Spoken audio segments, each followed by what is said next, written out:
My paper के मुअज़्ज़िज़ नाज़रीन हज़रात अस्सलाम वालेकुम। नाज़रीन, बगोरा इसहाक डार लंदन की सड़कों पर एक मुहिब्बे वतन पाकिस्तानी खातून के हाथों जलील हुआ है। खातून ने सड़क पर रोककर इसहाक डार को खरी खरी सुनाई। खातून ने मफरूर मुलजिम को याद करवाया कि आज तो नवाज शरीफ को बचा लोगे, लेकिन कल क़यामत को अल्लाह के सामने क्या जवाब दोगे। लेकिन मफरूर मुलजिम मुंह छुपा कर भाग रहा था। कौमी चोर जहाँ भी जाएंगे जिल्लत और रुसवाई इनकी मुकद्दर है। चोर लुटेरे हर जगह जलीलो ख्वार होंगे। इन लानतियों को कहीं छुपने की जगह नहीं मिलेगी। बज़ाहिर ये फराडिये इंग्लैंड में आजाद हैं, लेकिन अपने करतूतों की वजह से आजादी से घूम नहीं सकते। इस क्लिप से हमें तय्युम बुखारी की बात याद आ रही है कि इनको दुनिया भर में कहीं भी पनाह नहीं मिलेगी। लोग इनके पीछे चोर चोर की आवाजें लगाएंगे और ये मुंह छुपाते फिरेंगे, और ऐसा कई बार हो भी चुका है। बगोरे नवाज शरीफ से लेकर इसके वजीर आजम तक ये जलालत सह रहे हैं। इन लोगों ने पाकिस्तानी कौम के साथ संगीन गद्दारी और जुल्म किया है। ये ना सिर्फ चोर हैं बल्कि गद्दार हैं। ये इंसानी शक्ल में छुपे हुए बेड़िए हैं जिन्होंने मुल्क को बदनाम किया है। आप ही बताएं कि क्या वाकई अल्लाह पाक ने इनकी इज्जत रखी है या इनको दो कोड़ी का भी नहीं छोड़ा। छोड़िए सियासत को, छोड़िए मुल्क पाकिस्तान से गद्दारी को, ये बताइए कि क्या जब पनामा केस में इनका नाम आया, चाहे वो जरदारी, इमरान खान या शरीफ खानदान में साबिक हुक्मरानों और उस वक्त के मौजूदा हुक्मरानों की बात करती हूँ कि जब पनामा में इनका नाम आया तो क्या पाकिस्तान की इज्जत अफजाई नहीं हुई थी। दुनिया भर में इन्हीं लोगों ने पाकिस्तान को बदनाम किया था। कहते हैं अपनी जमीन अपनी धरती माँ होती है, माँ से तो मोहब्बत होती है।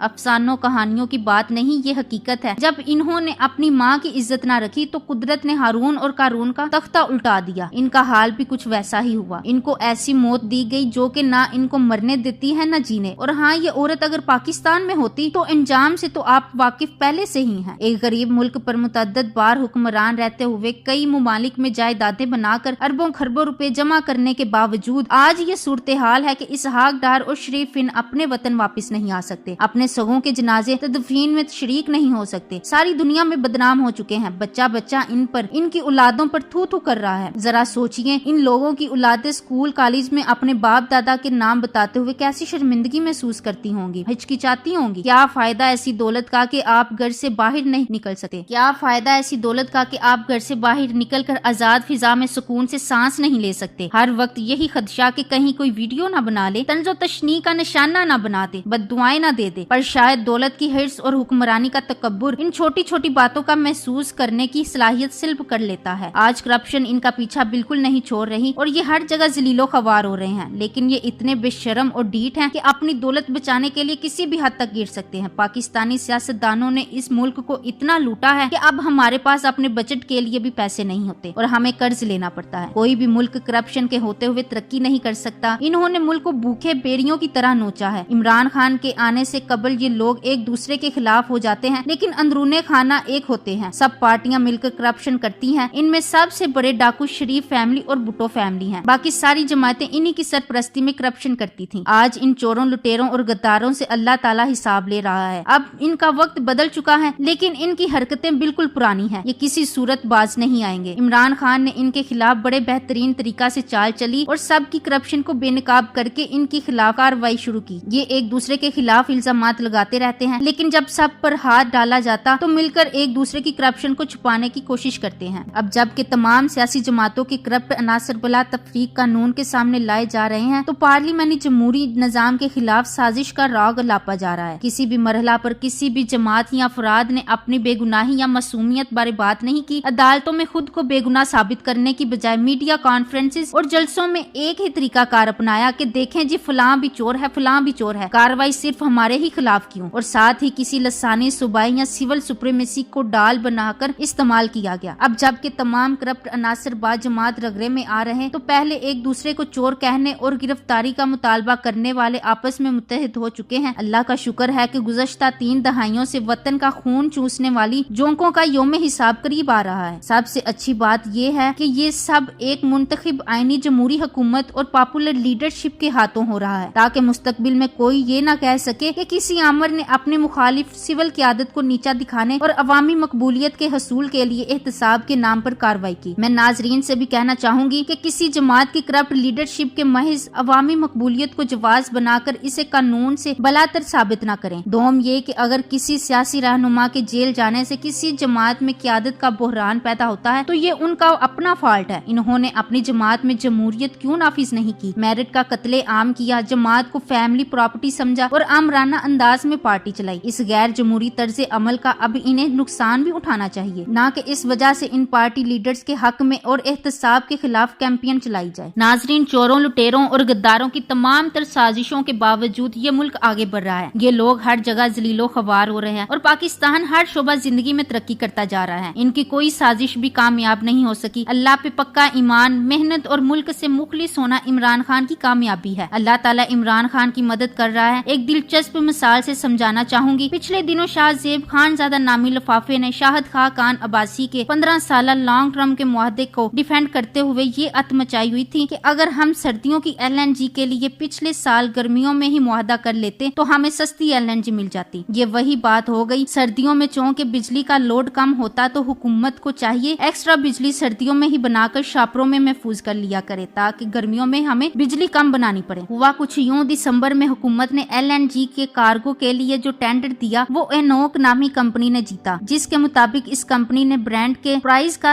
20.9% स्लॉब के हिसाब से $10.22 फी MMBTU रेट चार्ज किया। ये कार्गो फरवरी में पहुंचना था। इस कंपनी ने अपना टेंडर जीत लिया, लेकिन टेंडर जीत कर बाद में ये अपनी कमिटमेंट पूरी ना कर सकी। टेंडर कैंसिल हो गया। इसकी भी तहकीकात होनी चाहिए कि फरवरी आने से कुछ दिन पहले इसका टेंडर कैंसिल करना कहीं LNG की शॉर्टेज पैदा करने की एक चाल ना हो। चुनाचा फरवरी के लिए LNG का दोबारा टेंडर कर दिया। अब की बार ये टेंडर कतर की कंपनी ने जीत लिया और हैरत अंगेज तौर पर अब की बार रेट इस कंपनी ने ब्रांड का 16.3% स्लॉब के हिसाब से $8 फी MMBTU चार्ज किया, यानी ब्लेसिंग एंड डिसगाइज हुआ। यहाँ शाहजेब खानजादा नामी लिफाफे और इनके पैरोकारों को सोचना और समझना चाहिए कि माजी में LNG की मार्केट ओपन नहीं हुआ करती थी, लिहाजा उस वक्त ये एक फिक्स रेट के तहत फरोख्त होती थी। उस वक्त दुनिया में ब्रांड का स्लॉब 7 से 8% के इर्द गिर्द फरोख्त होती थी, जबकि शाहिद खान अब्बासी नामी तजुर्बाकार ने इसको उस वक्त 13% स्लॉब पर खरीदा जब सारी दुनिया में रेट आधे थे। 2017 के बाद से LNG की खरीदो फरोख्त ओपन मार्केट में शुरू हो गई और ये स्पॉट मार्केट बन गई, यानी इसके रेट डिमांड एंड सप्लाई की बिना पर तय होने लगे। अब इसका रेट बिल्कुल उसी तरह तय होता है जैसे आलमी मंडी में तेल का रेट तय होता है। और चूंकि LNG ब्रांड का कुछ फीसद होती है, लेकिन LNG की प्राइस तेल के कम या ज्यादा होने पर भी मुनसर करती है। शाहजेब खानजादा नामी लिफाफे को चाहिए कि सस्ते रेट पर LNG मिलने पर खुदकुशी कर ले। नाजरीन, आइए पाकिस्तान को आगे ले जाने के लिए इमरान खान के साथ मिलकर कदम बढ़ाएं और इन चोरों, लुटेरों और गद्दारों से इबरत हासिल करें। अल्लाह पर पुख्ता ईमान रखें और अपने हिस्से का काम करें। इंशाअल्लाह पाकिस्तान दुनिया की अजीम ताकत बनकर रहेगा। Thanks for watching. Allah Hafiz.